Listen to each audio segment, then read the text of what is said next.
Thank you for listening to Shulchanaruchharav.com. Our free services of making Torah knowledge available to the public depends on donors like you.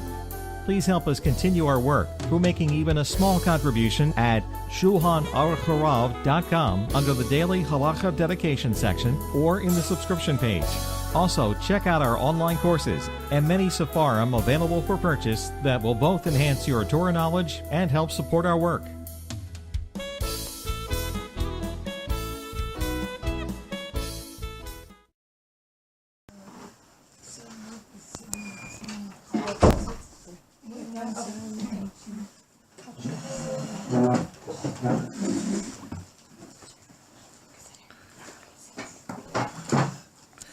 This subject that we're going to be doing regarding the obligation of covering the hair and its details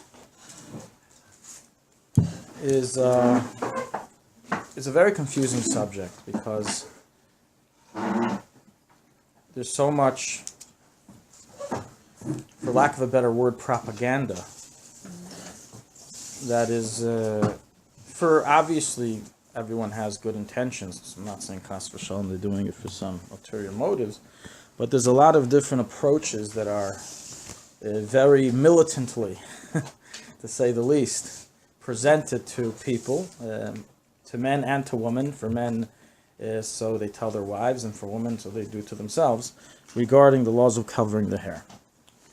And it's it's good to, as they say, set the facts straight once and for all. And so people know what it says in halacha, what it says in Kabbalah, what is required from the letter of the law, what are stringencies, what is the purpose of covering the hair, the greatness of covering the hair, to what extent, inside the house, outside the house, sheitel versus techel, etc. So we'll begin from the beginning. There is no pasuk in the Torah which says, Ki yikach ish isha, when a man takes a woman and marries her, techase sareseha, she is to cover her hair. That was a pasuk I just made up. Does not exist. So we can all uncover our hair now? Yay! If I leave the room. So, there is no such pasuk. But at the same time, as we've been discussing in our past classes, there's also no pasuk that discusses the length of skirts, or many other laws of tznius that we went through, whether it's for men or for women. It's not explicit, it's learned out from different rules. Well, the covering of the hair is very different than all the other laws and logics behind the covering of the body, of laws of tznius, as covering the hair is mentioned before. One of the main reasons of the laws of tznius, there's a number of different root obligations, but one of the main ones we mentioned, which are applicable to women, is lifnei iver leisitin michshal, or to prevent promiscuity. The problem when it comes to hair is that the covering or uncovering of hair doesn't necessarily touch on that subject. And even if we were to have a debate on that, well, it does cause lifnei iver. Halachically, we don't view it that way. And the biggest proof is that, as we all know, an unmarried woman does not need to cover her hair. So if an unmarried woman does not need to cover her hair, there's no such thing that something suddenly becomes lifnei iver when she became married. It doesn't make sense. The mind doesn't work that way. So obviously there's got to be something different that we actually have never uncovered in the laws of tznius when it comes to hair covering, and it's not just the casual and usual reasons of to prevent promiscuity or to prevent immorality, etc. So first of all, we have, even regarding men, a halacha of covering the hair in the laws of tznius, in Siman Beis, chapter 2 in Shulchanaruch, regarding a yarmulke. And there it says the following: men wear a yarmulke for the sake of showing fear of heaven, that there's a God above them. It's a sign of Yiras Shamayim. Back in the day, this was not an obligation. It was not the letter of the law. It was a good gesture, a pious act, to wear a head covering. And therefore... But back when? How back when you're asking? Yeah. Certainly in Talmudic times. And certainly beforehand. So we don't know if Adam Arishon wore a head covering. I don't know. It could be he was pious. If he was pious, maybe when he took the fig leaf, he took 2 fig leaves. He covered his head. I don't know. Do we know of Moshe Rabbeinu and Yaakov and No. do we know anything about I am not aware of any sources. It could be yes, there is an act of piety to do so, and it could be no, because it maybe wasn't in yet. But we do know for a fact in Talmudic times the idea of covering the head was an act of piety. There's debate regarding if walking with an uncovered head is an act of piety or an obligation, meaning if someone was just sitting, that's when it would be okay. But if someone was walking, would they have to cover that? That's also a debate. According to the Alter Rebbe and the Medur Kama, that's also only an act of piety. It wasn't an actual obligation from the letter of the law, even if you're walking outside. But bottom line, today, a man wearing a yarmulke is an obligation. And there's a few reasons why, as the Taz brings. And I'll explain to you why I'm bringing this up, by the way. What does that have to do with you? I'll explain soon. One of the reasons is because, as the Taz brings, that this is today's become one of the identification signs of a Jew, and for a Jew, therefore, not to wear it now would be a very severe prohibition. As we know in Yeridei, it's brought down that in a time of Shmad, where the Goyim are persecuting Jews, a Jew is not allowed to go out of a Jew is not allowed to hide his Jewish identity. So as we know, the Rebbe went and fixed what was written in the Nazis' survey of his family, that they are Orthodox Jews, not Orthodox Christians. As that is following the laws of Shmad, you're not allowed to hide your Jewish identity. In any event, so bottom line is that's why today it's an obligation. Another reason the Alter Rebbe brings that wearing a yarmulke is an obligation is as follows. Once something has been accustomed amongst Jewry to be covered, it's now considered like all other covered parts of the body, which must be covered. If you remember, that was the very first level of tznius we discussed in our class, between man and God, nothing to do with anyone else. Nothing to do with who sees, and has nothing to do with what it can cause others to stumble. It's a very personal idea of modesty between man and God. Once something is accustomed to be covered, it has to be covered even in public, private. Alter Rebbe novelizes the same thing with the yarmulke for a man. That once a man, that since men are accustomed to cover their head with a yarmulke, it's now forbidden to uncover the head, even in privacy, even if you're just sitting down. Nadin, as we said before, according to straight Talmudic law, there's no problem. But since this is something that has become accustomed to covering, therefore it's not allowed. Now, regarding women, we find a whole discussion in the Paiskim, even for a non-married woman, regarding if they're allowed to say a bracha without a head covering. And while the custom and final ruling is that yes, a married woman is definitely required to have a head covering when she says a blessing. That again has nothing to do with public, private. It's in all cases that has to be covered when you're saying a davar shebekdusha, when you're saying a bracha and the like. And because of, as I said before, once something becomes a custom to be covered, if azul tznius, so once it became the Jewish custom to cover the head, then that would be required for men and for women due to that reason.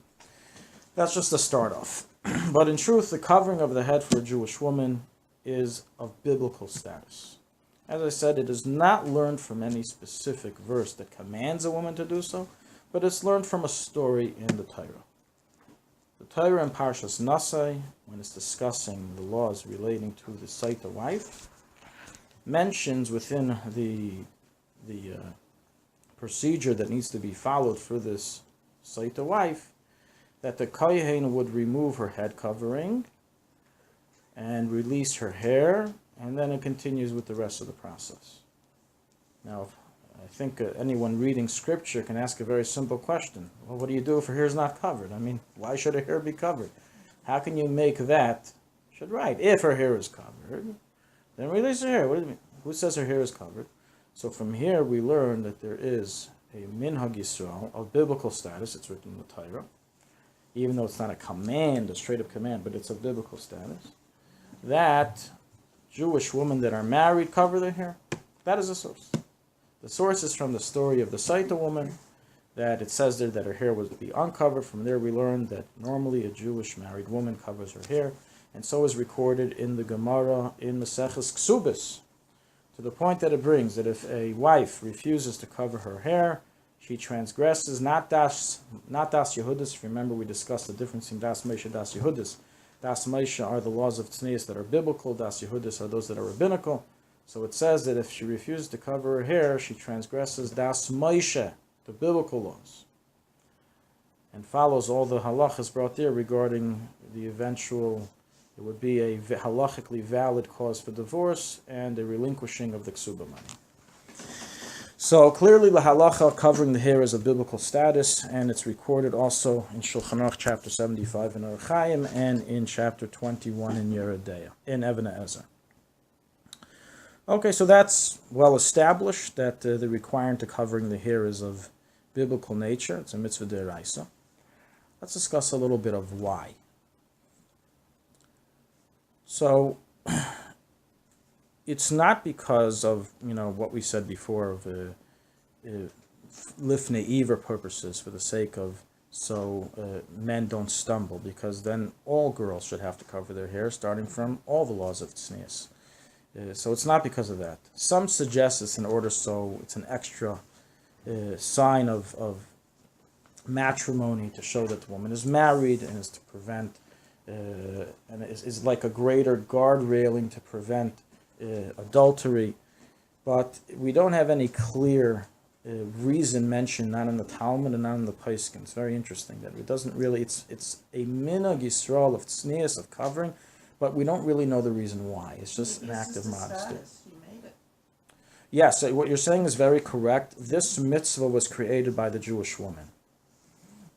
In other words, that since the custom of the Jewish woman, for whatever reason known best to them at the times of Moshe Rabbeinu or beforehand, we don't know when it started, was to cover the hair once they are married, it became of biblical status. In other words, that it became that this is the set custom of Jewish women to cover the hair. And therefore it has to be covered mitzvah the laws of tznius. But regarding why in Nigla, in Halacha, we don't really have a clear understanding of why it's required. But in Kabbalah we do. Do we know when it started? Did Sarah Menu cover her hair? I don't know. I guess so. I mean, if Avram followed the whole Torah, I'm sure his wife did too, right? Mm-hmm. But outside of that assumption, it doesn't. I'm not aware of any sources that discuss this issue. According to Kabbalah, in Kisvei Arizah, we have a very clear explanation of why there is an obligation for women that are married to cover their hair. And that is as follows. It's a little deep. It contains different Kabbalistic concepts, but in the city of Tzfas, I shouldn't underestimate anyone here. And it's as follows. In the Lashon of Kabbalah, the covering of the hair is required in order to prevent Yunikas HaChitzonim from Gvuras Da'aba. Now what does that mean in simple English? Simple means is as follows. The Alter Rebbe explains in the Kutei Torah regarding the mitzvah for the Levites to shave their bodies in the inauguration process. Hashem commanded Moshe to go through a whole process of inauguration, which included shaving all the hair off the body of the Leviim. Now, Alter Rebbe explains the reason is because Leviim, unlike Kohanim, come from Gvura, severities. Kohanim come from Chesed. So Aaron, who came from Chesed, was allowed to keep his beard. Not just was that he was allowed, it was a good thing to have a nice long beard. But the Leviim, because they came from Gvura, they had to have their beards removed. Not just their beards, all their body hair removed. Why? What's wrong with the hair? What does hair have to do with being from Gvura? So it's explaining Kabbalah that every part of the body has a certain corresponding reflection in the upper worlds. And such as, for example, the brain is corresponding to Chachmin of Adas of Atzilus. The right hand corresponds to Chesed of Atzilus. The left hand is Gvur of Atzilus. Right? As we know, that's why it's brought down in many Sfarim, including in the Shulchanaruch, based on the Gemara, that a person should never cling his hands together like this. Because when he does so, upstairs, in his reflective part, he causes Chesed and Gvura to interlock and Gvura to overcome Chesed. So it's not very good. So therefore it says, so basically every part of the body has a certain representation. What's the representation of the hair? The hair represents, just like down here, what the hair is that it's a very minute channel of energy, of life, that is so minute that if you cut it, you don't even feel pain, but it still contains some minute level of life. So too, spiritually, the hair represents a contracted form of spirituality that's, as they call it, baby bites, that can be fed even to those that can only handle very, very little spirituality. Now, who are those who can only handle very little spirituality? The klippas. Because you give them too much, they become holy as well. You overfeed them godliness, they're going to become godly too. They're going to leave their evil ways. So in order for it's good, but then what's the whole point of being here? Right? If we just, if a tzaddik knew how to kabbalistically get rid of all the evil in the world, do you think that's Hashem's will? Hashem wants it to be evil, so there be a challenge. Otherwise, the whole thing falls apart. There's a purpose for evil to exist. There's a reason for it. Otherwise, He could have created us initially in Gan Eden. There's a famous tzaddik here in Tzfas that in the 1500s who tried to use Kabbalah to get rid of the Sitra Achra, to get rid of the Satan. Who's that? What was his name? Forgot right now. But he didn't end up very good. Let's just put it that way. Not good at all. Very bad story. Well, now you're going to tell us. Oh, I'm not going to take up the whole class. The story is actually, it's actually written in a manuscript that was discovered in the Geniza of a shul here in Tzfas about 150 years ago. But the story was also printed not in that much detail, but in slight detail already in other places. Kisvei Arizal already mentions this individual. It was a famous story back then. In the Arizal's time. It happened before the Arizal's time, about 50 years before him. But he writes about it. But the full detail was found in a manuscript, was part of the Geniza. Geniza, they put in everything that's old, they put away to be buried. So many shuls would have a Geniza area. And they found it about 150 years ago, the whole story, nice. Very interesting story. But in any event, he tried to do it, and it didn't end up very well. Bottom line is that he joined the Sitra Achra in the end. He joined the side of evil. His intention wasn't bad. Oh, the Gemara says that the path to hell is paved with good intentions. Penina and Satan l'shem shamayim niskavnu. Tell the cop you ran the red light for very good intentions. Your wife is pregnant and she wanted something to eat. It's good intentions, but he's not going to not give you a ticket because of that. Right? So good intentions doesn't always get us in the right places. We have to follow God's will. So it's not God's will to a person to do tricks to get rid of evil. Okay. So bottom line is that that's what the Saras represent. Now, someone who himself represents a very high level of godliness, such as the Kohen, Chesed, comes from Chesed. So, by him, the contracted hair representation of godliness is a good thing, because that allows the lower levels of Kedusha to be able to intake it. Otherwise, we can't handle his high level. So the hair of a kohen is a good thing. It's contracting it, not minute, bite-sized pieces for klipa, but bite-sized pieces for us, people or lower beings, to be able to handle of kedusha. Why? Because they're starting off already with a very quantitatively great level of light. However, the Leviim, who come from Gvura, are already starting off with a very contracted level. So if you contract that even into hair pieces, that's already bite-sized pieces that the dogs can eat. And that's why the Levites were commanded off with the hair. So why now do they have hair? I guess it was a one-time thing. It was one time they did it, they took care of it, and they didn't have to do it anymore. But even Moshe Rabbeinu walked around bald without hair for a little while until it grew back. He was a Levite, he wasn't a Kohen. Even Moshe had to have it done to him, yeah. They got rid of all those pictures. It was deleted from the accounts. We don't have anything. Nothing's left of that. But Kairach, that's what the Medrash says. Kairach was very upset and angry that here he is looking like a weirdo walking around the camp. No one recognized him anymore. The wealthiest man in Klal Yisrael, no beard, no hair anywhere. He was very upset. In any event, so that's regarding a Levite. What about regarding a married woman? It's humbling. It's a humbling experience. That we should never know of, yes. It's a very humbling experience that's embarrassing. For someone to have all their body hair shaven off, it's embarrassing. In any event, So regarding a married woman, so it says like the Alter Rebbe writes like this, and it's also written in Kisvei Arizal as follows. Contrary to what we may think, men are rooted in Chesed and women are rooted in Gevura.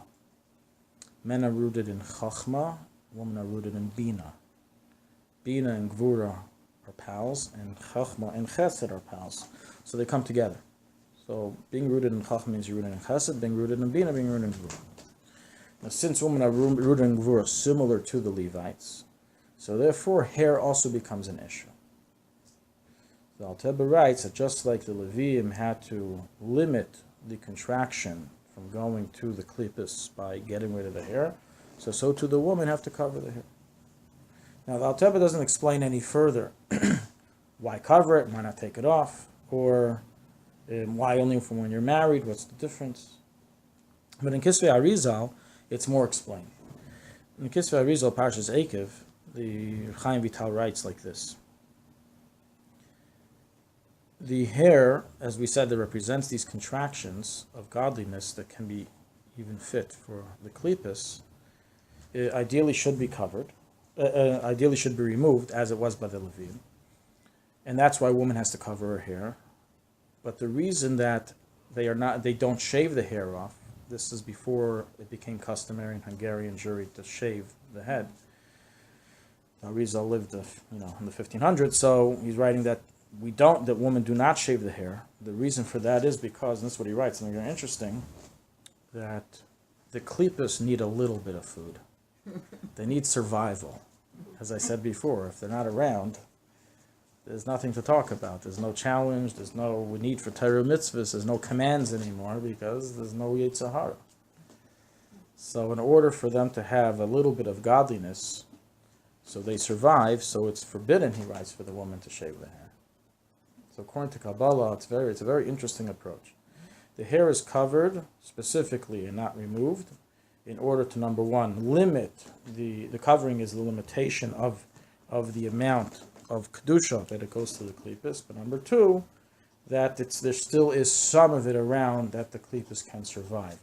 So what ends up is that number one shows that the hair of a woman is something very holy. It represents the elikus coming into the worlds, and based on Arizal's teachings, without it there would be no challenges. There would be no nisayon. There would be no idea of good and bad.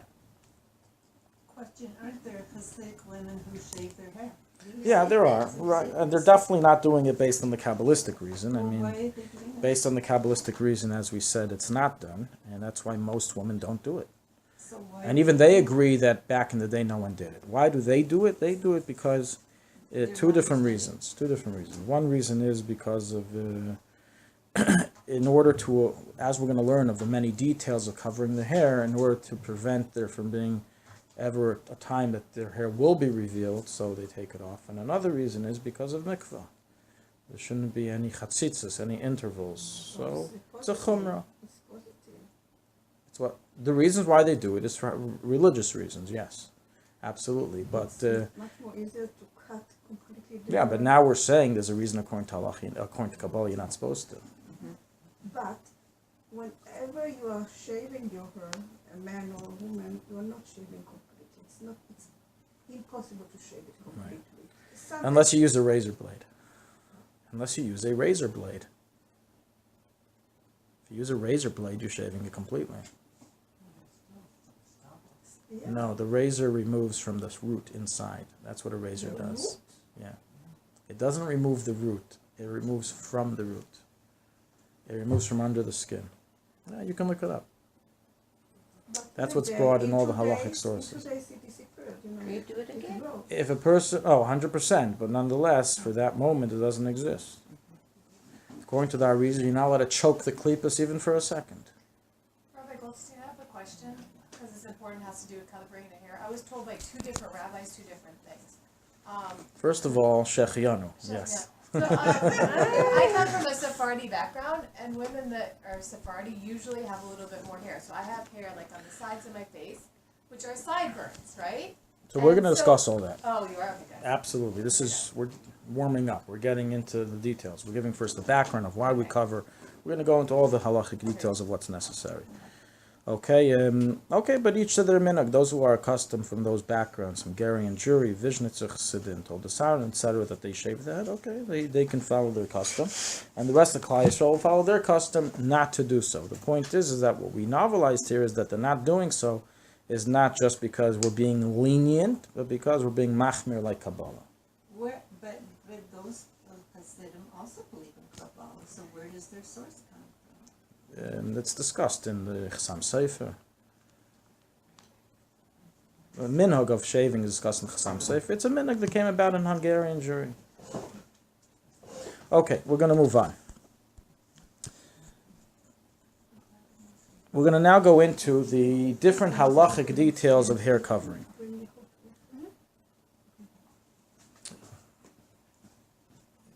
Before we do so, I want to first introduce the Zohar, because it will have halachic ramifications as well that we'll discuss, but the content that he brings there is important when discussing the background of covering the hair. So the Kisva Harizal discusses it more from like a very sublime aspect of the klippus and not giving too much, but giving them survival, its channels of godliness, etc. The Zohar discusses it from a more practical level of what it means for us. The Zohar states that the covering of the hair of a married woman brings blessing into the home. It's the channels, just like we said before from the Arizal, that the hairs are the channels of Elikus, contracted Elikus that can be handled. So too, it brings the brachas into the home of Bani Chaim Azainu Revichi, of health, livelihood, parnasa, and nachas from children. So the Zohar writes that covering of the hair has this special segula, and based on what we explained, it's not really a segula, it's a direct effect. Because when the kedusha that's being channeled in the hair is properly, covered, so that kedusha goes into the home.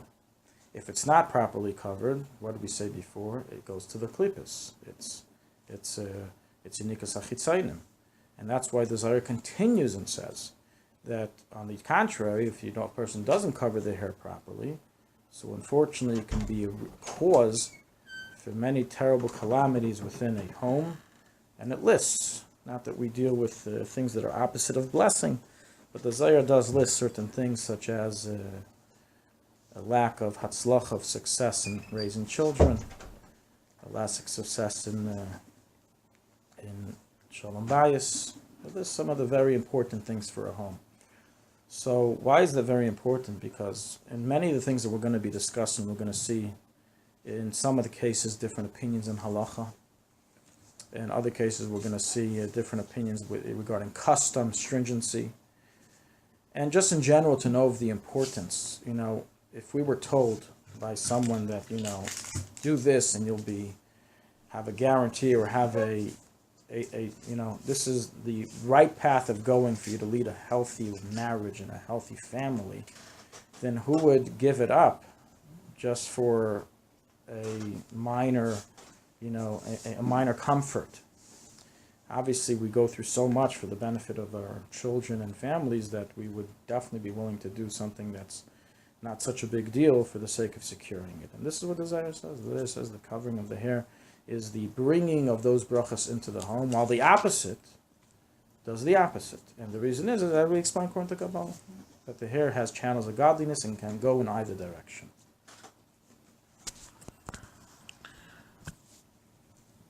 Okay, so let's begin with, I want to begin with what is a valid head covering, a sheitel versus a tichel. But since it's based on a few other introductions, I'm going to first introduce this halacha. How much hair must be covered? Is there a measurement? What part of the head must be covered? All the hair? And what about sideburns? What about by the nape, by the back? Do we follow majority? In Judaism, we always say follow the majority opinion, so you follow majority of hairs. Well, what's the halacha? So in the Shulchanaruch, as I already mentioned, where it discusses these laws in chapter 75 and Orach Chaim in 20 and 22 in Even HaEzer, 21 in Even HaEzer, it doesn't really go into that question of detail. And in fact, nowhere in the Rishonim, Achronim, and Talmud does it discuss an amount of hair that needs to be covered, which implies that all the hair has to be covered. As whenever we have many topics in Judaism and in halacha, and whenever there's a qualification, believe me, it mentions it, and it takes a lot of time to go into the details. So if it mentions a halacha, and it doesn't give a qualification, it means it's fully.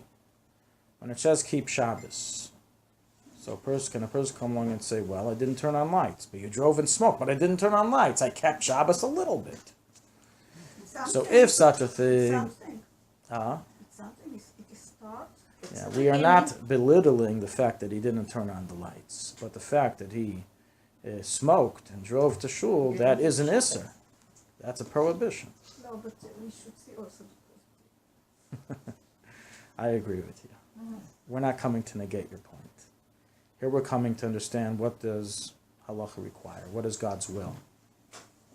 Is it God's will that a person keep half of Shabbos, or is it God's will a person keep Shabbos completely? Is it God's will a person cover one strand of hair, or that a person covers the entire hair? Your question is a different question. How should we view other Yidden? That's a totally different discussion. Our discussion is, what are we required to do? You're discussing a different topic. So the fact that the Poskim, nobody makes any differentiation, is a clear understanding that it all has to be covered. Furthermore, there are a number of Poskim, as we will see, that discuss the status of the sideburns and the hair by the nape, etc. The hair that sticks out is called Seir Shabbat Smasim. From the fact that there's even a discussion, and we'll see, there's a discussion, goes different directions. But the fact that there's even a discussion regarding that hair shows that everyone understood clearly that all the other hair must be covered. And there was no such thing as majority, or you can uncover some of it. And so is the ruling of the vast majority of Poskim today. I'll mention a few of the names of the Poskim that rule this way, that every single hair of the head has to be covered. Again, excluding the discussion of the sideburns, etc., we'll get to that. But on the head itself, all the hair has to be covered. So rules the Tzemach Tzedek in Even Ezer. So rules the Chassam Sofer. So rules the Mari Levi, the brother of the Taz, the Eish Lavam Abuchach, the Steichemed, David Mesharim, of Moshe Shterbach and Chuvas Van Hagis, of Zilber and Beis Baruch, of Gestetner and Heres Nassan, the Chazanish and Dinim Van Hagis. That was the Chazanish's opinion as well. Of Metzin Abba Shaul, brought in Kuntras Kis L'Reish Ha'isha, that every hair must be covered. Rav Mashash, the Rav of Yerushalayim, and the Rav of Moroccan Jewry, that every hair must be covered. Also in Shemesh Shemagen, and many other Poskim of today. Why do they have to mention this? Because there were two Poskim who came out and gave certain leniencies regarding covering of the hair. One of them was Rav Adi Yosef, and the second was Rav Moshe Feinstein. Rav Moshe, in a tshuva, it's printed in Igros Moshe, Volume 4, Tshuva 112, he understands the mitzvah of covering the hair as follows. Initially, he agrees everything has to be covered, 100%. Because as we will see, according to the Zohar, everyone agrees. There's no argument there. Everyone agrees according to Kabbalah, everything has to be covered. But Rav Moshe was under the understanding that according to Nigla, according to Halacha, there's room to learn that the covering of the hair is similar to the covering of the elbows. And it's brought in chapter 75 regarding if a man is allowed to learn Torah or daven in presence of a woman whose elbow is uncovered, that up to a tefach is allowed. Up to one tefach is allowed. Now the truth is we rule that's only regarding a person's wife, not regarding another woman. There's a whole discussion there. It doesn't matter. But the point is that he wanted to relate those halachas to the halachas of covering the hair. And therefore Rav Moshe held that if a woman covers not a tefach, but covers half a tefach to its base, 4 centimeters, if it's 4 centimeters is uncovered, then she's not considered to be transgressing das Moshe.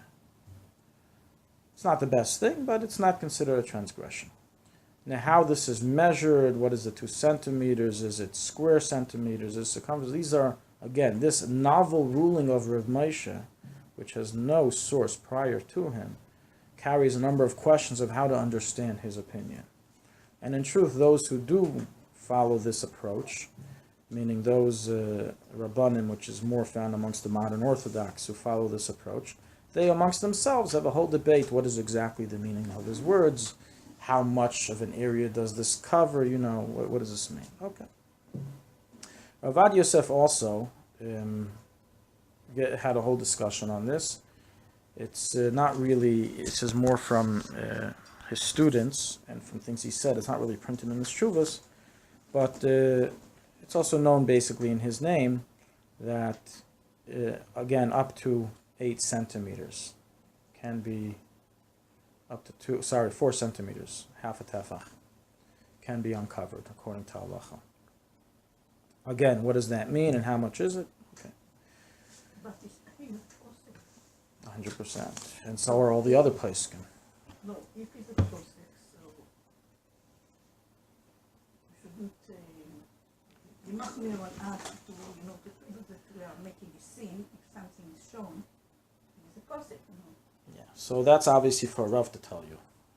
And bottom line is that, as I said, we have here the vast majority of all poskim from previous generations and in this generation who negated this understanding completely and said, according to halacha, every hair must be covered. I mentioned already all the names, including Sephardi poskim. And we have here 2 poskim who want to learn a new leniency. It's not written in previous sources, that 4 centimeters can be uncovered. It's unclear what they mean. What are those 2 centimeters? Is 2 centimeters square, meaning a 4 by 4 area? Is it 2 centimeters complete in circumference? As well as they themselves agree it's better to cover the whole hair. So that's the situation. We are not here discussing, again, you keep on going back to don't point fingers at other people, don't say they're being sinners. It's not a discussion at all. It's unfortunate that this is a lot of times what halachas turn into. What is the other person doing? Is nothing to do with the other person doing. We want to know for ourselves. What should we be following? What's the best thing for us if we have to educate people, educate our children, or have influence on others? What's the best approach? That's what we're learning. We're not here to point fingers at anyone. That's God's job, not my job, not anyone else's job. So the answer to that is that the fact is the vast majority of poskim completely negated. The Rebbe, when he wrote about this, a woman wrote to the Rebbe that she'll buy a sheitel that covers majority of her hair and leaves 4 centimeters uncovered in circumference. The Rebbe wrote to her, you're not fooling anyone but yourself. And according to halacha, it's completely forbidden, and there's no poskim who allow it. That was the Rebbe's words in the letter. Was this before Moshe made the psak? After? I don't know. But whatever the case is, the Rebbe, as most poskim, completely negated the idea. Now, if someone is a Talmud of Moshe Feinstein, someone is a Talmud of Avad Yosef, and they want to choose to be lenient and forfeit the blessing of the Zohar, which all agree is given and necessary in this situation, 100% is their decision. But someone who's not a Talmud of Moshe, someone who's not a Talmud of Avad Yosef, they have to follow the majority approach. Majority approach in all the poskim is that all the hair has to be covered. Now, based on this, we have a discussion regarding the sheitel versus the tichel. But you didn't talk about sideburns. I know. Can I save that for after? Yeah, of course. After the I just want to sheitel? make sure, because I want to know. No, we didn't forget about that. Okay. Well, you want to do it now? We can do No, it. whenever you want to. You're the teacher.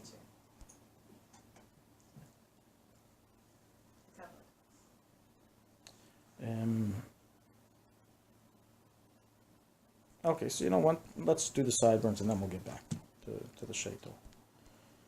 We already started, so we'll get back to it afterwards. Okay, so to summarize, right? So we said outside of the sideburns and the nape, majority of the poskim will rule that every hair must be covered. We don't have a concept here of majority. That's Stimas HaPoskim. We have 2 poskim who novelize a certain leniency regarding 4 centimeters, which is unclear the exact measurement of their intent.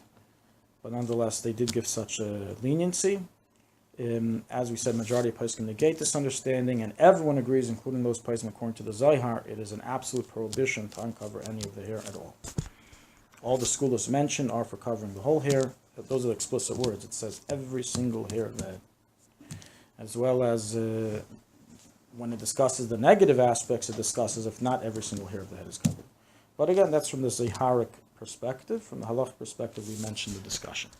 Now to get to the other areas. So we have a concept called tzmasen, which is basically literally the areas that stick out of a tichel or a snood that's worn. It's the areas that's on the bottom of the circumference of a head covering, that the corner areas that tend to pop out. And the question is, must that be covered or not? So we find a discussion of this in the Shulchanaruch. In chapter 75, regarding, as I said, 75 discusses the laws of if a man may daven or learn Torah in the presence of a immodest woman, or a woman who's not properly covered. So there it also discusses it from what if her hair is uncovered. So if her hair is uncovered, it's forbidden to daven or learn Torah. However, what if only her tzmasen, that corner area or the sideburns is uncovered? So here we have a few opinions. We have one approach in the Paiskim. This was the approach of the Maram Al-Shikr, who lived in the 1600s, or earlier, 1500s. That ruled, he brings the Zohar, and he brings that it seems according to the Zohar that everything has to be covered, including the sideburn area, etc. But then he says maybe it's only referring to the head and not the sideburns. Bottom line, he says whatever it is, according to halacha, in his opinion, he ruled that the sideburn area does not need to be covered. So in other words, any area that sticks out of the circumference of the head covering does not need to be covered. And therefore a man can daven and learn Torah in that presence. Now, how do we rule halacha? So this ruling of the Maram Al-Shikr is recorded in the Alter Rebbe Shulchanaruch. And I'll read it to you as follows. Alter Rebbe writes the following in chapter 75, halacha 4. So too the hairs of women which regularly protrude past their tzmatan in some lands is permitted to learn Torah and daven in its presence. Since the people are accustomed to see the area of hair revealed, it therefore does not lead to erotic thoughts. That is what the Alter Rebbe writes. So it seems, according to the Alter Rebbe, and this is what really, is the simple implication, is that it's mutter, because obviously we're not discussing something that women are doing against halacha. It's something that's mutter for them to do, and it's mutter therefore for men to daven and learn Torah in its presence. This is also recorded in the Ramah, in the Rashba, and other Paiskim, that it is mutter to do so. The opposing opinion. But that's really what we follow, no? 1 second, let's see.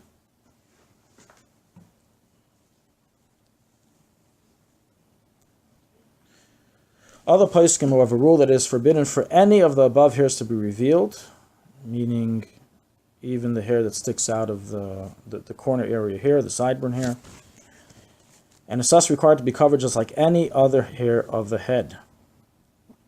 This was the ruling of the Tzemach Tzedek, as well as the ruling of the Beis Yosef in the name of the Rashba, Chsam Sofer, and other Paiskim. What are they debating over? So their debate is in essence regarding what was the intent of the ruling of the Maram Al-Shikr and the Rashba, who said that it's allowed. And in essence, what was the intent of the Ramah's ruling, the Alter Rebbe's ruling. So they want to give a novelty, they novelize and say that that's referring to a husband to a wife. That a wife is allowed to walk around in front of her husband with the sideburns uncovered, and he's allowed to daven and learn Torah in her presence.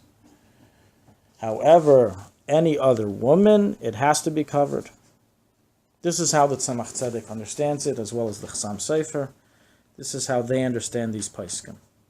Now, I do agree that from the words of the Paiskim themselves, it does imply that it's referring to everyone, not just the husband's wife, and certainly in the Alter Rebbe, to limit the Alter Rebbe's ruling only to a husband, then it should have said that, because otherwise we'll make a big mistake. So obviously the Alter Rebbe's intent was, as the normal understanding, that it refers to all people.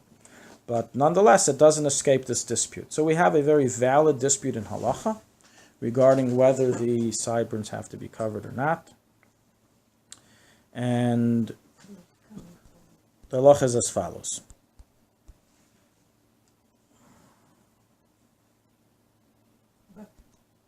In a second. Mitzvah condition, can you listen? Sorry? In a Mitzvah condition, the hair is not part of her head. Right, so I'm going to It's coming from her face. So I'm going to discuss It's soon. something much different, and she's. I'm going to I'm not discuss gonna soon. shave it. I'm going to discuss soon the exact area that this extends That'll to. be terrible. But let's just say now we're discussing right over here, okay? Let's just say now we're discussing No, the right over here and here. So the final ruling is as follows. It's lichatchila proper to be stringent, okay? That is the best thing to do. It's not a very clear-cut arbitration. There's a very strong side to say that it's not required. We mentioned many big paiskim. It's Alter Rebbe. There's another side of paiskim who say you're not allowed to. And in general, the custom amongst from women that are looking to do the more stringent approach is to obviously cover it. Those who are lenient and don't cover it have upon whom to rely.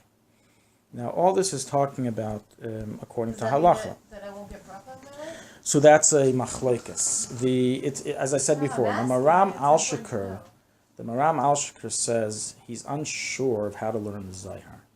Was the Zayhar statement referring also to this area or not to this area? It's unclear. So if he has it unclear, I certainly don't have it clear. So I can't answer you that question. Hopefully, let's say yes. If a person's following the psak that it's mutter, then why should they lose the brachas just because they're following the psak that it's mutter? So let's go with the lenient side. But nonetheless, the best thing is to be stringent, especially for Chabad Chassidim. We follow the rulings of the Tzemach Tzedek. So even though the Alter Rebbe ruled a certain way, if the Tzemach Tzedek later, who was a Basra, ruled differently, we obviously follow the rulings of the Tzemach Tzedek, and therefore certainly for a Chabad Chassid, or those who follow the Chassam Sefer, it should all be completely covered outside. Inside the home, so then we said even the Tzemach Tzedek agrees it's allowed to be uncovered in front of the husband. Those areas. And even though according to the Zohar, as we will see, the hair is supposed to be covered in all areas, not just outside the home, but also inside the home, but we already said before, it's unclear what the Zohar here was referring to, and therefore definitely in that there is room to be stringent. There's room to be lenient. All this, by the way, is going on, meaning the ability to be lenient is only in communities that follow such a leniency, or that such a leniency is followed amongst some, which is most communities today. It'll be mixed with some do this and some do that. But in a community where they are makpid, and they don't have a normal passerby or population who doesn't follow that, then it would be required. So if you're visiting, for example, Kiryas Yoel, and that's their custom is it's all covered, then you would have to cover it. And so on and so forth.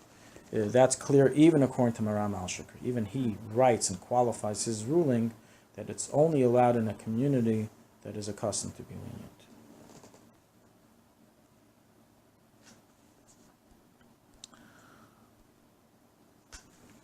Regarding the privacy of the home, so we said earlier that we said before that even according to the stringent paiskim in front of the husband it's mutter. Now in truth you should ask, but in the home everything's mutter.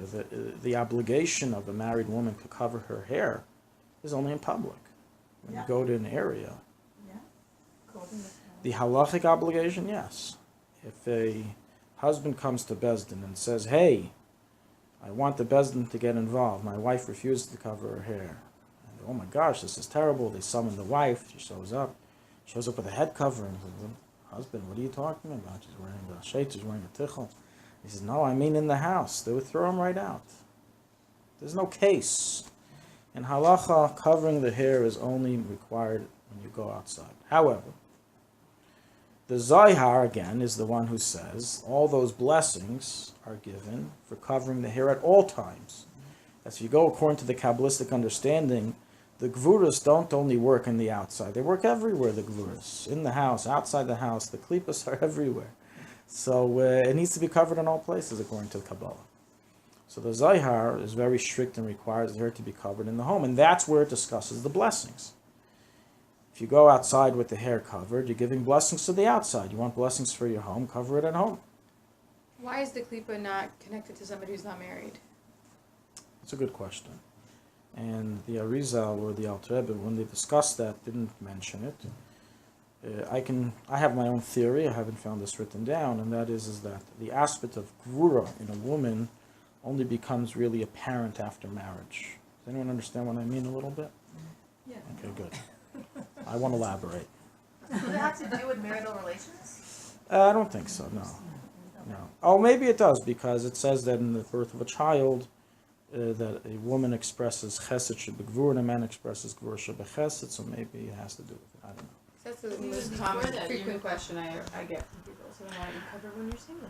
Right. So there's a very simple answer going to halacha. I mean, the custom of the Jewish woman, which is the basis of this whole mitzvah, is from them when they became married. Now, why did they do it? We all agree, even for men, there's a concept of modesty to cover the head.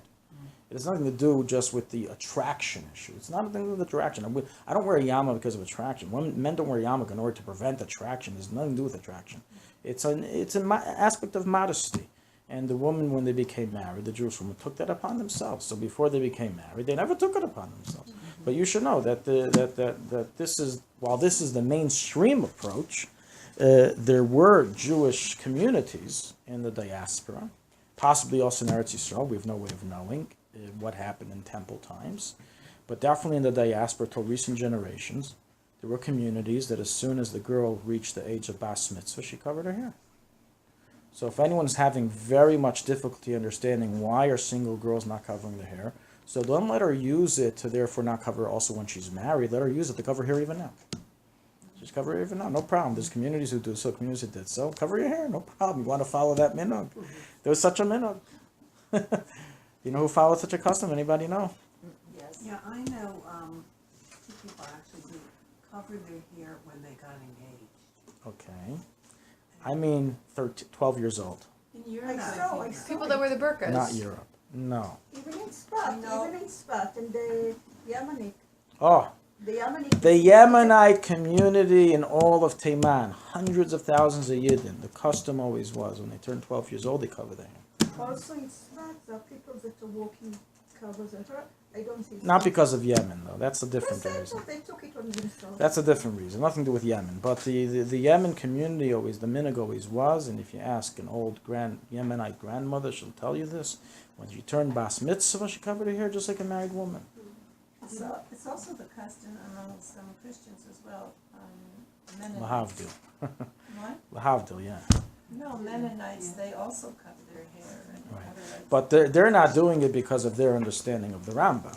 The Yemenites are. No, they're doing it because of some custom. I don't know. Right. where- So the Yemenites didn't do it because of a custom. The Yemenites did it because they understood the Rambam, that the obligation of covering the hair has nothing to do with marriage. Do the Yemenite women have a custom of shaving their hair? No, Like they the- do not. No. No.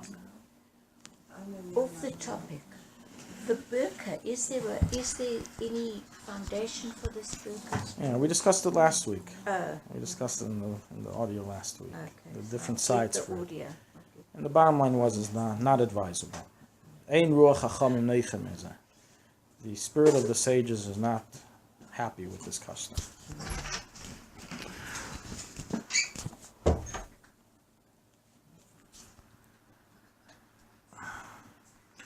So based on this Zohar, that we're saying that the hair is meant to be covered inside of the home, this custom of the Zohar is brought down in the Paiskim. It's recorded in the Magen Avram, recorded in the Mishnah Brura. So it's not just some Zoharic directive that's deep down found in a Zohar that nobody knows about.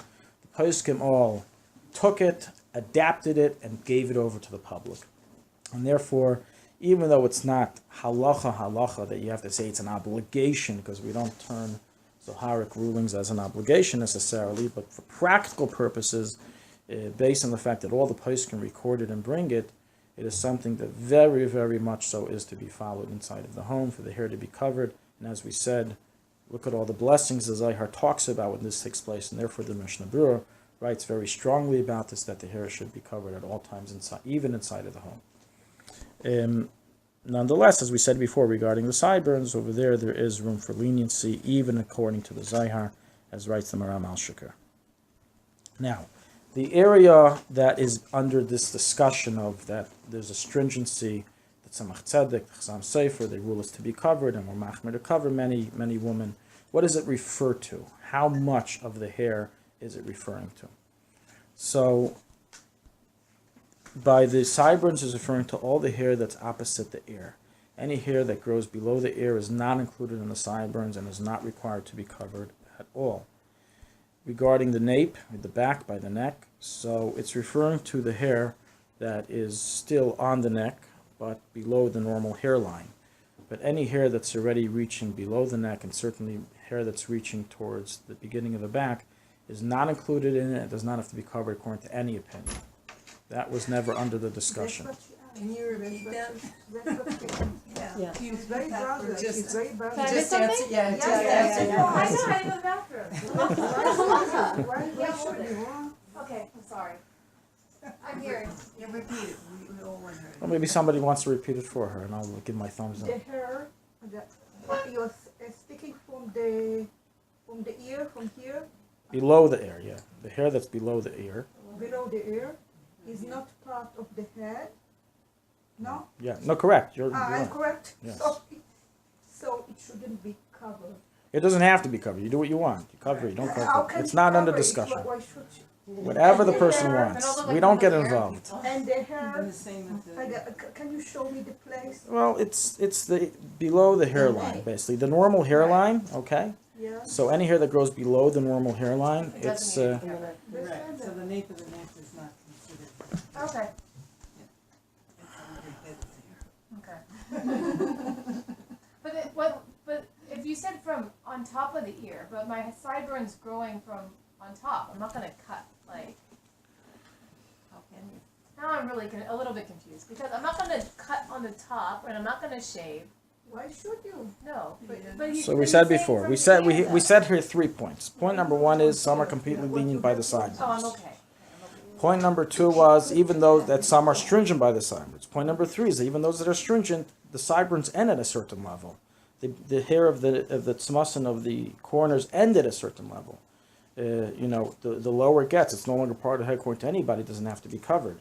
No one holds that the hairs of the arm have to be covered due to the mitzvah of covering the head, right? So obviously there's a limit. So that's what we just discussed. There's a limit. But when you said the ear measurement, were you talking about the top of the ear or the bottom of the ear? Usually it means up to here, up to this area. Okay, so where the whole of the ear is, yeah. So there's some room. Up to that. some gap. Some from below that, it wouldn't be included in the hair of the head. What else did I want to mention? Okay, now let's take all this and bring it to our discussion of the sheitel and tichel. We're going to close up this subject we discussed till now. Anyone have any questions on it? Okay. The sheitel and the tichel. Sheitel versus the tichel controversy. So, the sheitel versus tichel controversy really touches upon a lot of the halachas and details we just discussed. And we're going to see that where the tichel often lacks, the sheitel often picks up in the halachas we just discussed. We have one side that wears a sheitel, one group of Jewish wives who wear sheitels, and another group who don't wear sheitels. Some of them don't wear or do wear just because they do and don't, and some because of idealistic reasons. They specifically wear a sheitel, specifically do not wear a tichel, or specifically wear a tichel and specifically do not wear a sheitel. So we have here 3 groups. Some people wear both. The anti-sheitel, the anti-tichel, and the middle.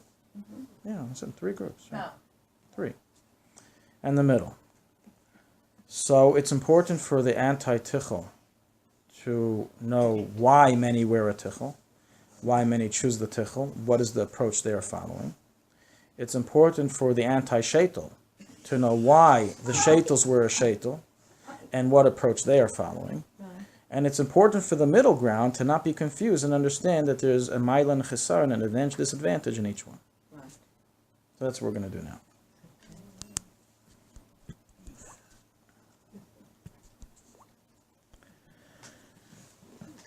So first we have the very valid legal question, is a wig a valid hair covering? So from a very simple perspective, why not? My hair of my head is covered. That's the bottom line. The mitzvah is to cover the hair The minhag is to cover the hair, and my hair is covered. So I came up with a trick of how to still make it seem as if I'm wearing hair. But I'm not wearing hair. It's not my hair. It doesn't grow on my head. Certainly, according to Kabbalah, is the sheitel hair receiving Yanika from your soul. It's connected. They sewed it onto your skull. It's receiving life force. If someone pulled at it, then you would feel pain. Well, maybe because of the hair that's attached under it. I'm saying, if there's nothing attached under it, you wouldn't. So it's not attached. There's no Yanika here. It's just like a tichel. It's just like anything else a person covers the head with. So from a very simple halachic perspective, it seems like there's nothing wrong. It's covered. And the truth is, so we find in the Gemara, in Shabbos, and in many other Talmudic sources, that it discusses the concept of wearing a peya, wearing a wig. And this halacha is brought down in a number of sources, including Hilchas Shabbos. It discusses, may a woman go out into a chutzner wearing a wig on Shabbos, or is there a problem of carrying? And the Alter Rebbe brings it in Shulchanaruchharav, chapter 75, that it is mutter for a married woman to cover her hair using a wig, and one who does so does not transgress the prohibition of covering the hair. That is the psak of the Alter in Shulchanaruchharav, based on the ruling of the Ramah, and so is the ruling of the majority of poskim. They all rule that it is permitted to wear a wig, it's a valid head covering, and it's not a problem. What's the other side of the debate? We have a Paisik, the Be'er Sheva, who lived about 400 years ago, a little more, that held that there is even though from the letter of the law, a wig is a covering, but nonetheless it's maras ayin. In Judaism, we have a concept called that not only should you do the mitzvahs, also people should know you're doing them. So if we have a concept of maras ayin where it doesn't appear as if you're wearing it, then you're not allowed to wear it. You're not allowed to do it. So he wants to apply this concept by a wig. And therefore we do find an approach in one of the Rishonim that a wig should not be worn because of maras ayin. So you have one approach who completely permits it. We don't suspect for maras ayin, meaning if the man understands that she's wearing a wig, he can daven and learn Torah in her presence. And another approach is that it should be avoided because of maras ayin. As I said, the majority approach in poskim is like the former approach that it's mutter. Now, back in the day, wigs were usually only worn, they were very expensive. They were only worn by the wealthy, the aristocratic Jews. That's true, but not only aristocratic Jews are getting them. Unless we're all aristocrats today, unless we're all B'nai Malachim today. But back in the day, majority of the Jewish populace, it was much cheaper to buy a tichel, and that's what they did. And therefore, the spread of wearing a sheitel wasn't very widespread. It was done, but you have a sheitel, or you have a Rolls Royce, or you have a mansion. It was a stance in society that certain people wore, but not by the main populace. Not because of the halachic reasons, but simply because it just wasn't done. So this has caused a two-way discussion. Some say that the poskim, the minority poskim, who all pointed fingers and said sheitels are not allowed to be worn because of maras ayin today, would agree it's mutter, because today everybody wears them. Everybody knows. So many people wear them today. There's no maras ayin. People know that she's wearing a sheitel. Haraya, you don't see all the anti-sheitel people saying, why are you not covering your hair at all? They're saying, why are you covering with a sheitel? So you know she's wearing a sheitel. It's not maras ayin. You know it's covered. Right? So you know it's covered. So that's one approach, that even the stringent opinion would retract and say today it's mutter because of the widespread. On the other hand, another approach is that today even the lenient opinion would say it's asur. Why? Why would the lenient opinion retract? So here they already go into, forget the maras ayin issue, it's nothing to do with maras ayin anymore, but because of a different issue, an issue of tznius. We mentioned before that the covering of the hair is not an issue of tznius. It's not an issue of tznius as we normally know to prevent attraction, but a minhag Yisrael that women took upon themselves in the times of Moshe Rabbeinu, and that we continue to keep as a biblical command. nothing to do with attraction. So one way of understanding that can be that therefore there's nothing wrong with a woman wearing even a very attractive sheitel, as the mitzvah had nothing to do with that.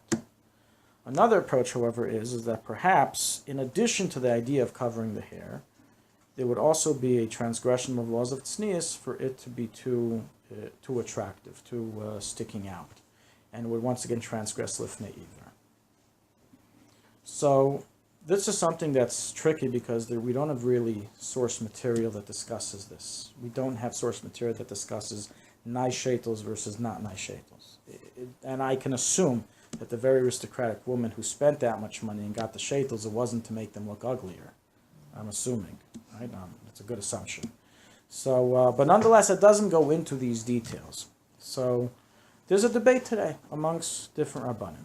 Some rabbanim understand that yes, from the technical aspect of covering the hair is covered, but from the aspect of tznius, wearing a sheitel today would transgress the laws of tznius because it's too attractive. While others would say that there's no problem at all. The covering of the hair was never due to tznius, and therefore it's not a problem. So some rabbanim, particularly we have Rav Ovadia Yosef, who took the opinion and the position that it's forbidden to wear sheitels today because they are too attractive and they should only wear tichels. What about all the poskim who say it's mutter? So either they say, oh, well, there's poskim who say it's aser, we follow the poskim who say it's aser, or that, oh, the poskim of then didn't discuss the sheitels of today. Today's sheitels are a problem. The second approach is the approach that says there's nothing wrong with wearing a sheitel. It's not an issue of attraction. While there will be a limitation due to laws of tznius of wearing a sheitel down to the legs, something that's very long, but it's something that's very sticking out. But anything that's, normal and bordered, etc., would not be a problem at all. And as we've already discussed in our previous 2 classes, that the mitzvah of tznius is not, thou shalt make themselves look ugly. It's thou shalt not go in a way that sticks out for attention. So if you're not doing it to stick out for attention, the fact that a male may have an issue, it's not the woman's problem. Also, tickles, they can be very colorful. They have them up to the sky and with all the glitter. So right. So once again, this enters into this very unclear area, okay, which we have your different understandings. Now, let's say we mention Rav Ovadia Yosef in the position not to wear sheitels. Of the approach to wear sheitels, we have the majority of the poskim. Once again, Rav Ovadia Yosef in this is in the minority. First of all, we have, once again, the majority of poskim from all generations, which we already mentioned. The Alter Rebbe, the Ramah, the Magen Avram, the Talmud, which all discuss wearing a pe'anachris, all discuss wearing a fake hair, a wig, that it's all mutter. So anyone who wants to come and change that, the novelty is on them. The burden of proof is on them to make that change. And they claim they have, but a majority of poskim today claim they have not. Rav Moshe Feinstein was of the opinion completely mutter to wear sheitlach, and a husband cannot force his wife to wear a tichel over a sheitel. That was his psak. A couple wrote to the Rav Moshe, the husband said tichel only, the wife said sheitel only. What do? They turned to Rav Moshe. Rav Moshe told the husband, it's her mitzvah, leave her alone. Let her decide. If she wants to wear a sheitel, she's going to wear it, and the husband even brought up, I consider that she's walking out without a hair covering, I'm going to ask for a divorce. He said, you can ask, but you won't get one. But Moshe was very straight up with this individual and said there's no room in halacha to negate wearing sheitlach. This was also the position of the Chazon Ish. This was also the position of the majority of G'dei Yisrael of today, Chaim Kanievsky. We have the Rav Elyashiv, the Steipler Gaon, and this was also the position of a number of Sephardi Rabbanim, so let's already dismiss the false notion that Sephardim are against sheitlach. It's not correct. Certain Sephardi Rabbanim, one of the more popular ones, Rav Ovadia Yosef, was against sheitels, but many other Sephardi Rabbanim are very for sheitels, such as Rav Mashash, that's Rabbi Tzion Abba Shul. They were very for sheitels. Now, why were they for? Why not say like this? If we have a machlekes, be stringent. Just wear a tichel. Why get into the whole mess? Okay, in the majority of person rule it's mutter, that's the halacha, someone who's lenient has upon him to rely, etc. But we do agree that there is an approach that's stringent. Why not just be stringent and that's it? So the reason is as follows. And this is the reason mentioned by Rabbi Tzion Abba Shaul, the famous Rosh Hashiva and Paisik of Porat Yosef, Sephardi, by the way, if anyone didn't know, and one of the Bar Pluktas, those who was an argument a lot with Ravad Yosef. And this was also the approach of Rav Mashash, the Rav of Moroccan Jewry, the Rav of Yerushalayim. And this was the approach of the Rebbe. The Rebbe, as we know throughout the years, was very adamant that women were specifically a sheitel and not be lenient to wear a tichel. Why do we say the word lenient? So now we're going to expose a different part of the debate, which is usually not brought up as much and definitely is not as militant as the other side. Meaning, what's usually exposed is that, sheitlers are no good, they're invalid, it's not a head covering, and only a tichel is okay. You don't have much propaganda of the more moderate side saying, tichels are no good, it's bad, and you can't wear them. But there is a side for that as well, okay? And the side for that is as follows. As we already mentioned in the previous two halachas, that from the letter of the law, with the exception of the two poskim we said, every single hair of the head has to be covered. Some poskim hold it includes even the sideburns has to be covered. What properly accomplishes that? Which type of head covering? A sheitel or a tichel? A sheitel. So because of that, so okay, let me just finish till the end. I'll bring up your point, your valid point. Okay, in general, for the general populace, a sheitel normally goes down, so it covers everything, and it covers every hair of the head, unless you're getting a half sheitel. So, I'm not talking about a full sheitel. It covers every hair of the head. While a tichel, it's balancing. Sometimes it goes up, sometimes it goes down, sometimes it covers. The sideburns are sometimes an issue, depends how you wear it. Sometimes it goes, sometimes it doesn't. You want to be lenient with the sideburns. Okay, but I'm just saying, it doesn't cover as much, or it doesn't accomplish the continuous covering as much as would a sheitel that's a full sheitel. So this is the advantage of a sheitel over a tichel according to halacha.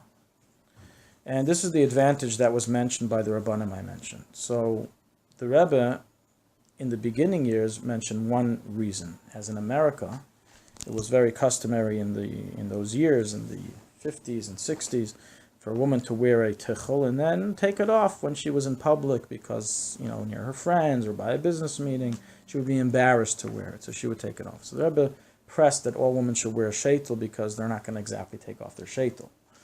While the tichel they will. But then another reason that the Rebbe mentioned is this aspect we just said, that the entire hair has to be covered, every strand of hair, which will only be properly accomplished with the sheitel.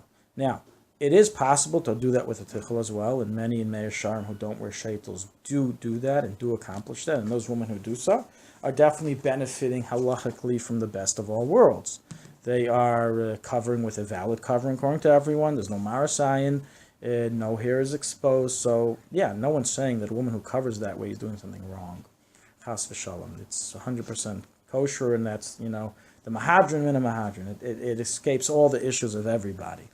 But nonetheless, since it's a lot of times it's very difficult to accomplish that, and not all women are as steadfast to make sure that will happen. So therefore, daily Yisrael who see what happens, and they see what the general populace does. If they would say everyone should wear tichels because of this minority stringent opinion that's against sheitels, which we don't rule like, then it would come to lead to transgressing the main ikar hadin, which is that none of the hair can be exposed. And that's why all those names that we mentioned all said it's better to wear a sheitel than to wear a tichel. Rabbi Tzion Abba Shaul didn't just say this is what he told his own daughters. His daughters, when they got married, and they were Sephardim, married Sephardim, they all wore sheitel. The Baba Sali's daughters, many of them wore sheitels. So in the propaganda, they have a lot of stories and false stories. They said the Baba Sali once said they're going to use the sheitel to burn you in Gehenna. Only problem is the Baba Sali's own daughter, who's married to Labavja Chassid in Netivot, said that she was in front of her father many times wearing a sheitel, and never did her father say anything to her. The opposite, he praised her for covering her hair and everything. Never did he say a word. Is anything wrong with that? Anything's wrong with these? So there's a lot of heavy propaganda out there, and it's hard to filter out which is true and which is not. Some stuff is true. I don't know. It's hard to filter it out. There's a very dirty debate out there. But the point is that definitely there is a side to promote wearing a sheitel over wearing a tichel. And there's a side that wants to push that it's better to wear tichel over a sheitel. And as they say, how to know if shatei, every community is to follow their custom, every person is to follow their rav. And most of all, and most important, as we said earlier in the shir, everyone should respect everyone else and what they're doing, not enter into other people's hair.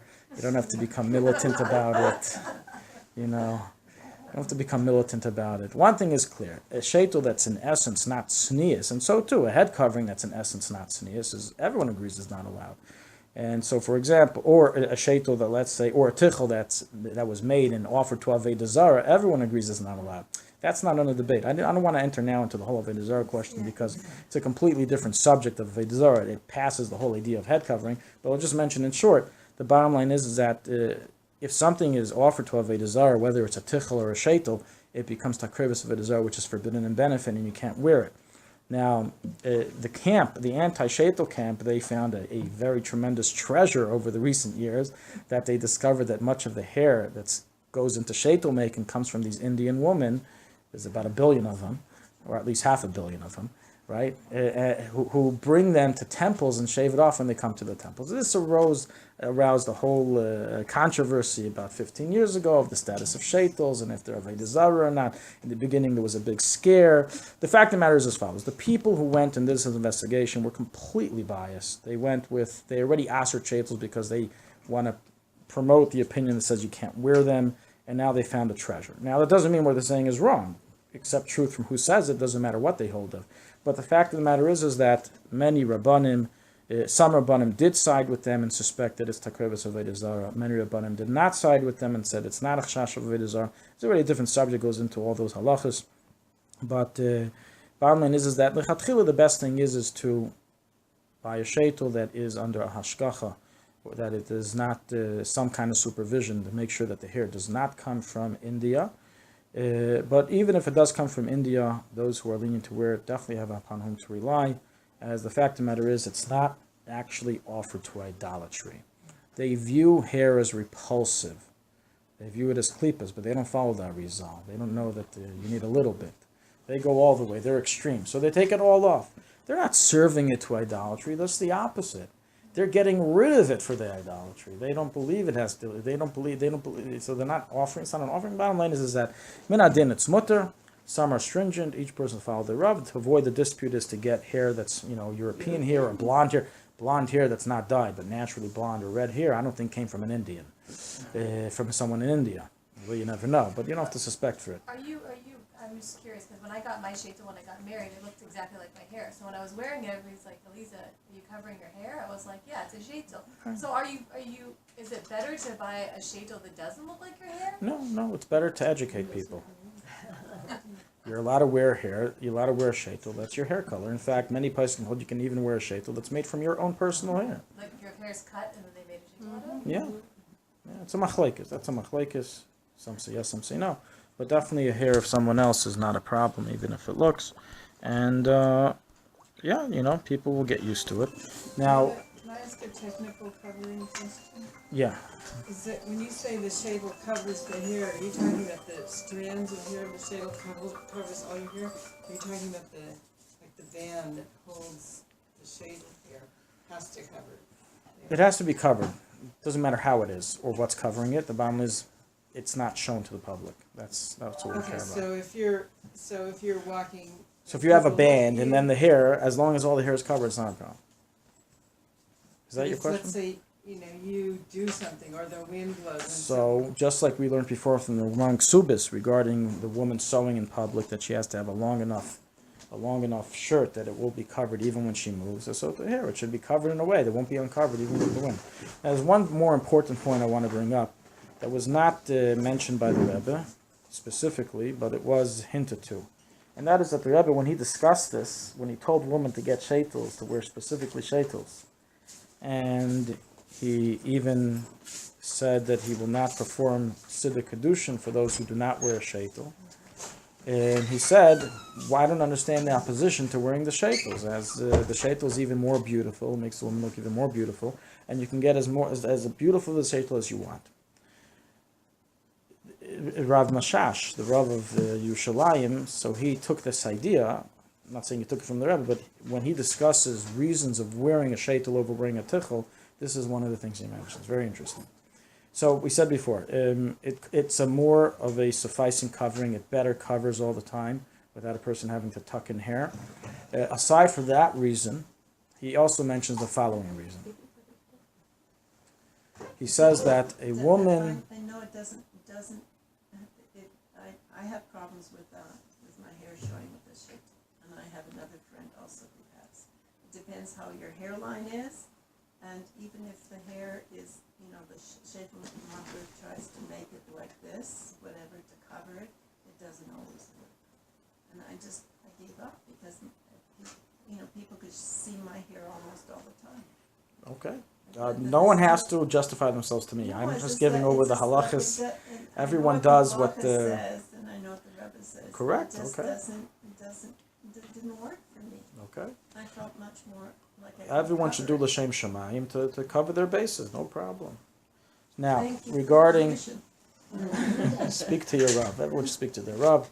They'll assess the situation. Now, regarding. So I want to mention this last interesting twist of a point.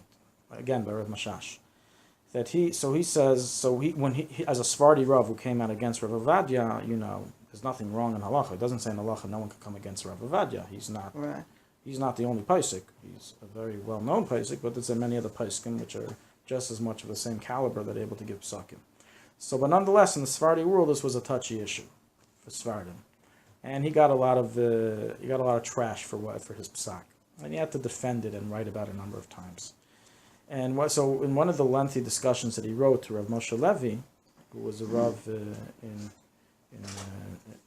Bnei Brak, he wrote the following: that an additional reason why I tell women to specifically wear a sheitel and not a tichel is because what is the claim of the other camp, the anti-sheitel camp? One of their main claim is not the Marasayan issue. It's used a little bit, but we all know majority of people don't hold of it. The main claim is that it's too attractive. That's their main claim. So he answers back with something we mentioned a few times in the class, that there is no mitzvah of tznius to not look attractive. There is no such mitzvah. Just the opposite. And he brings all the sources in the Talmud of that, of regarding makeup and regarding ornaments and jewelry, etc., etc. And he says the exact opposite. From all these sources that we see that the Amiroim and their wives would go ahead and do this specifically, even in public, we see that a woman, this is his lashon, a woman should specifically wear a sheitel, which is nicer, and not intentionally wear a tichel for the sake of making herself not look good. So this is another. Who said that? Rav Mashash. Rav Mashash was the Rav of Yerushalayim until he passed away in 2005, and he was the Rav of Moroccan Jewry in Morocco. And so this was his psak was, together with many other poskim, that it's mutter and in fact encouraged. But he added this additional interesting reason of why he encourages it for women to wear it. So the bottom line is, as we said before, kol avav is derish Hashem. Everyone should do l'shem shamayim. Nobody should try to chas v'shalom to negate someone else's valid hair covering that they are wearing according to their posek, their ruling. And as Lubavitch Chassidim, we follow the Rebbe's opinion. And so those who are students of Ad Yosef want to follow his opinion. That's fine, and everyone can live peacefully. When the sheitel is trying to remove the tichel is trying to remove the sheitel, I think we can all agree there's something wrong with that. And it's a hairy deal. Thank you very much. I knew a young woman who was extremely attractive, and she told me that her mother told her it's okay to be attractive but not attracting.